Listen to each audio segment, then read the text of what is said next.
नमस्कार, मैं डॉक्टर राकेश पाठक। तो अब ये पूरी तरह साफ हो गया है कि उपराष्ट्रपति के पद से इस्तीफा देने के बाद से जगदीप धनखड़ बाकायदा नजरबंद हैं। उन पर हर तरह की पाबंदियां लगी हुई हैं। वे किसी से बात नहीं कर सकते, वे किसी से मिल नहीं सकते, क्योंकि 42 दिन बाद वे अब जिस ठिकाने पर रखे गए हैं, जहां रुके हुए हैं, वहां भी उन्हें किसी से भी मिलने नहीं दिया जा रहा। वे किसी से भी बात नहीं कर सकते। यानी एक तरह से देश में दूसरे सबसे बड़े ओहदे पर रहा व्यक्ति विधिवत किसी की कैद में है। किसी ने उसे नजरबंद कर रखा है, किसी ने उस पर पाबंदियां लगा रखी है। इस बात का खुलासा एक अखबार की रिपोर्ट में हुआ है। आज सुबह दैनिक भास्कर में जो रिपोर्ट छपी है वो ये बताने के लिए पर्याप्त है कि जगदीप धनखड़ को बाकायदा किसी ने नजरबंद कर रखा है। वे संगीनों के साए में रह रहे हैं, उन्हें किसी से भी मिलने नहीं दिया जा रहा। यहां तक कि वे अपने नाते रिश्तेदारों से भी नहीं मिल सकते। दैनिक भास्कर की खबर के मुताबिक जगदीप धनखड़ 21 जुलाई को अपने इस्तीफे के बाद से वीपी हाउस में ही थे, यानी उपराष्ट्रपति का जो आधिकारिक आवास है वहां रह रहे थे, लेकिन वहां भी उन्हें किसी से भी मिलने की इजाजत नहीं थी। उसके बाद 42 दिन बाद वे अपने इस ठिकाने से करीब करीब 22 किलोमीटर दूर दक्षिण दिल्ली में छतरपुर इलाके के एक फार्म हाउस में शिफ्ट हो गए हैं। गदईपुरा इलाके में एक फार्म हाउसों की सोसाइटी है, यानी उस गेट बंद सोसाइटी में बहुत सारे फार्म हाउस बने हुए हैं। वहीं सबसे आखिर में एक फार्म हाउस है जिसका नाम है पुरी फार्म हाउस। जगदीप धनखड़ इस वक्त वहां है। इस्तीफे के बाद वीपी हाउस में रहते रहे जगदीप धनखड़ अब इस पुरी फार्म हाउस में शिफ्ट हो गए हैं। दैनिक भास्कर के रिपोर्टर ने जब उन तक पहुंचने की कोशिश की तब जो नजारा सामने आया वो रिपोर्टर ने अखबार में दर्ज किया है। वहां पर 3 पुलिस की गाड़ियां खड़ी हुई हैं, चारों तरफ पुलिस का पहरा लगा हुआ है। पुलिस वालों ने रिपोर्टर को बताया कि इस वक्त उपराष्ट्रपति रहे जगदीप धनखड़ से किसी को भी मिलने की इजाजत नहीं है। यहां तक कि उनके नाते रिश्तेदारों को भी यह सूचना दे दी गई है कि अभी वे उपराष्ट्रपति से नहीं मिल सकते। जब अवसर आएगा उन्हें इत्तला कर दी जाएगी, तब वे आकर मिल सकते हैं। इस वक्त इस पुरी फार्म हाउस में जगदीप धनखड़ अपनी धर्मपत्नी और कुछ सहयोगियों के साथ मौजूद हैं। यहां तक कि इस फार्म हाउस पर बाहर से खाना मंगवाने तक की अनुमति नहीं है। जगदीप धनखड़ और उनकी धर्मपत्नी के लिए इस फार्म हाउस पर एक स्पेशल किचन तैयार किया गया है। उनका खान पान वहीं तैयार होता है। इतनी ज्यादा सुरक्षा में जगदीप धनखड़ क्यों हैं? क्यों उन पर इतनी पाबंदियां लगाई गई हैं? क्यों वे पुलिस की सुरक्षा में, पुलिस के पहरे में इस तरह कैद करके रखे गए हैं? इसका जवाब अब तक कहीं से नहीं मिला है। 21 जुलाई को अपने इस्तीफे के बाद से जगदीप धनखड़ अब तक सार्वजनिक रूप से सामने नहीं आए हैं। उनका कोई लिखित या मौखिक बयान भी कहीं नहीं आया है। वे किसी से अब तक नहीं मिले हैं। यहां तक कि उनके साथ राज्यसभा में रहे या लोकसभा में रहे सांसदों ने भी उनसे संपर्क करने की कोशिश की थी, तब भी उन्हें कोई माकूल जवाब नहीं मिला था। जाने माने वकील और राज्यसभा के सदस्य कपिल सिब्बल ने जुलाई महीने में ही एक बयान के जरिए, एक प्रेस कॉन्फ्रेंस के जरिए इस पर सवाल उठाए थे। कपिल सिब्बल ने पहले एक ट्वीट किया, उसके बाद प्रेस कॉन्फ्रेंस करके गृह मंत्री अमित शाह से पूछा था कि आखिर जगदीप धनखड़ कहां है, क्या वे सुरक्षित हैं, और अगर सुरक्षित हैं तो उन्हें बात करने से क्यों रोका गया है, या वे अपनी तरफ से किसी से भी बातचीत क्यों नहीं कर रहे हैं। कपिल सिब्बल ने लिखा था कि आप तो गृह मंत्री हैं, आपको और आपकी सुरक्षा एजेंसियों को मालूम होगा कि जगदीप धनखड़ कहां है। इसके बाद एक और ट्वीट किया था कपिल सिब्बल ने, उसमें लिखा था कि आशा है जगदीप धनखड़ स्वस्थ होंगे, और अगर वे अस्वस्थ हैं तो उनका इलाज कहां, किस अस्पताल में चल रहा है। इसके अलावा कपिल सिब्बल ने लिखा था कि अगर वे स्वस्थ हैं तो वे कहां योगा कर रहे हैं, कहां टेबल टेनिस खेल रहे हैं, इसकी जानकारी भी मिलना चाहिए। तो उसके बाद कपिल सिब्बल ने प्रेस कॉन्फ्रेंस में जो कहा था वो उनकी जुबानी सुन लेते हैं। Whenever you tell me to start, I will start. हाँ? सर, आज आपने ट्वीट किया है धनखड़ सर को लेकर, क्या आपके पास कोई इन्फॉर्मेशन है जो? देखिए, 22 जुलाई को धनखड़ साहब ने अपना इस्तीफा दिया। आज 9 अगस्त हो गई और उनके बारे में हमें मालूम ही नहीं कि वो कहाँ हैं। अब लापता लेडीज का तो मुझे पता था, लापता उपराष्ट्रपति का ये तो पहली बार सुना। अभी हमारे उपराष्ट्रपति थे और जिस तरह से उन्होंने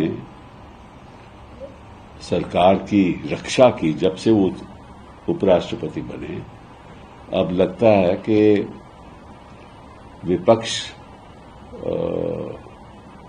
को उनकी सुरक्षा करनी पड़ेगी। कहाँ हैं धनखड़ साहब? मैंने खुद पहले दिन उनको फोन किया था, उनके पीएस ने उठाया फोन, कहा कि वो आराम कर रहे हैं। उसके बाद कोई फोन उठाता ही नहीं है। और मेरे कई राजनीति में राजनेता से मेरी बात हुई तो वो कहते हैं कि हम भी नहीं फोन मिला रहे। तो अब क्या करें? हेबियस कॉर्पस फाइल करें, क्या करें? और इस बात की जानकारी तो होम मिनिस्ट्री को होगी ना। तो अमित शाह जी को एक बयान देना चाहिए, पब्लिक बयान, कि कहाँ है, क्योंकि आपको मालूम है उनकी तबीयत भी ठीक नहीं थी। तो ऐसा तो नहीं कि कहीं वो इलाज करवा रहे हैं, कहाँ हैं। उनके कोई परिवार के लोगों ने भी नहीं कुछ कहा। तो इशू क्या है? ऐसी बातें तो हमने दूसरे देशों में सुना था कि पता नहीं चला। अब हिंदुस्तान तो एक लोकतंत्र देश है ना, तो इसकी जानकारी जनता को मिलनी चाहिए। मेरे उनके साथ इतने अच्छे व्यक्तिगत संबंध थे। मेरे साथ हम भी वकील भी इकट्ठे थे, हमने कई केसेस भी आर्ग्यू किए। तो मुझे तो फिक्र है। अब ऐसे मामले में मैं कहीं जाना भी नहीं चाहता। वो एफआईआर लिखवा दूं, किसी को बोलूं, ये भी नहीं अच्छा लगता। और उनकी तरफ से भी कोई सूचना नहीं है। ये भी अजीब बात है कि उनके दोस्त हैं, उनके कई परिवार के लोग होंगे, दोस्त होंगे, कोई चर्चा ही नहीं है। तो मैं आग्रह करूंगा गृह मंत्री जी से कि आप इतना तो बता दीजिए, आपके पास तो इतने साधन हैं और बांग्लादेशी को आप ढूंढ के वापस भेजते हो। ये तो हमारे उपराष्ट्रपति जी हैं, इनका तो आपको मालूम होगा कि कहाँ है। तो प्लीज एक बयान दे दीजिए, और अगर ठीक ठाक है तो वो भी बता दीजिए। और अगर, क्योंकि वो अगर जहां भी हैं, क्योंकि उनके अपने ऑफिशियल रेजिडेंस तो है नहीं, वहां तो है नहीं ना, तो जहां भी हैं हम भी जाकर मिल लेंगे। क्योंकि जो उपराष्ट्रपति के नए चुनाव हैं वो तो उनमें तो थोड़ी देरी है ना, अभी सितंबर में होंगे। तो सितंबर से पहले हमारी मुलाकात हो जाए तो अच्छा रहेगा ना, कि हम भी कहेंगे कि वो सुरक्षित है, सब ठीक ठाक है और स्वस्थ हैं। ये जरूरी है, क्योंकि कोई ऐसा हिंदुस्तान के इतिहास में आज तक नहीं हुआ पहले तो इस तरह से कुछ। इसके अलावा शिवसेना उद्धव ठाकरे गुट के सांसद संजय राउत ने गृह मंत्री को चिट्ठी लिखी थी और उसमें भी उपराष्ट्रपति की कुशलक्षेम पूछी गई थी। संजय राउत ने पूछा था कि आखिर उपराष्ट्रपति कहाँ हैं और अगर वे स्वस्थ हैं तो उनकी जानकारी मिलना चाहिए, और अगर उनकी तबीयत ठीक नहीं है तो वे कहाँ इलाज कर रहे हैं, गृह मंत्री देश को बताएं। कांग्रेस नेता राहुल गांधी ने भी उपराष्ट्रपति चुनाव में इंडिया गठबंधन के प्रत्याशी बी सुदर्शन रेड्डी के स्वागत समारोह में जगदीप धनखड़ की गुमशुदगी पर सवाल उठाए थे। आइए सुनते हैं राहुल गांधी ने क्या कहा था। Resigned. I think Venugopal ji called me and said, Vice President is gone. There's a big story about why he resigned. Some of you might know it, some of you might not know it, but there's a story behind it. And then there's a story about why he's in hiding. Why the Vice President of India, is in a situation where he cannot say a word. One word. And has to hide. Everybody knows it. Suddenly, the person who used to burst forth in Rajya Sabha has gone silent, completely silent. So this is the times we are living in. Jagdeep Dhankhar जिस Puri farm house में रह रहे हैं वो farm house Indian National Lokdal के नेता अभय चौटाला का है। तो जगदीप धनखड़ की इस्तीफा देने के बाद से चली आ रही गुमशुदगी इतनी तो खत्म हो गई है कि वे कहाँ हैं इसकी जानकारी सामने आ गई है, लेकिन वे जहां हैं वहां संगीनों का पहरा क्यों लगाया हुआ है? आखिर कौन है जो जगदीप धनखड़ को देश के सामने आने से रोक रहा है? आखिर कौन है जो नहीं चाहता कि जगदीप धनखड़ सामने आए और कुछ कहें, कुछ बोलें, देश के साथ संवाद करें, अपने इस्तीफे के कारणों के बारे में बताएं? वे कौन सी परिस्थितियां थीं जिनके चलते उन्हें इस्तीफा देना पड़ा या उनसे इस्तीफा लिया गया? और एक और मजेदार बात है, जगदीप धनखड़ के इस्तीफे को लेकर देश का राष्ट्रपति भवन भी पलटी मार रहा है। सूचना के अधिकार के तहत पूछे गए सवाल पर पहले राष्ट्रपति भवन ने यह कहा था, यह उत्तर दिया था कि उसे जानकारी नहीं है कि उपराष्ट्रपति जगदीप धनखड़ की राष्ट्रपति द्रौपदी मुर्मू से कोई मुलाकात हुई है।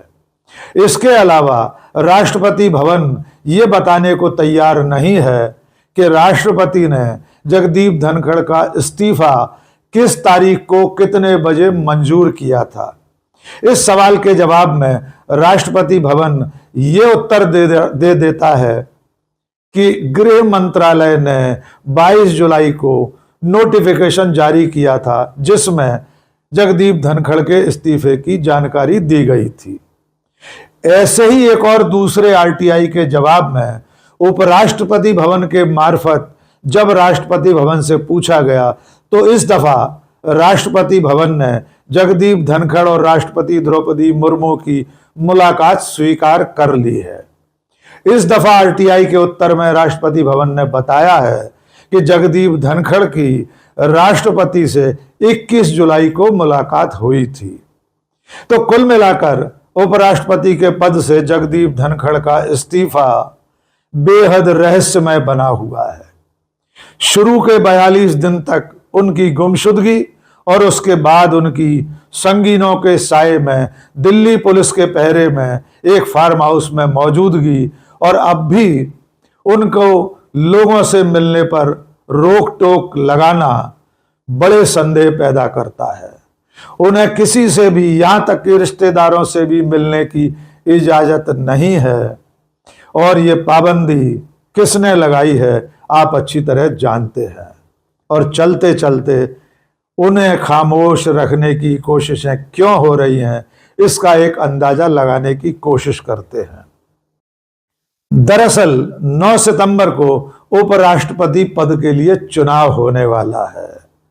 इंडिया गठबंधन ने अपने प्रत्याशी को खड़ा करके एनडीए के गठबंधन के प्रत्याशी को सीधी चुनौती दी है।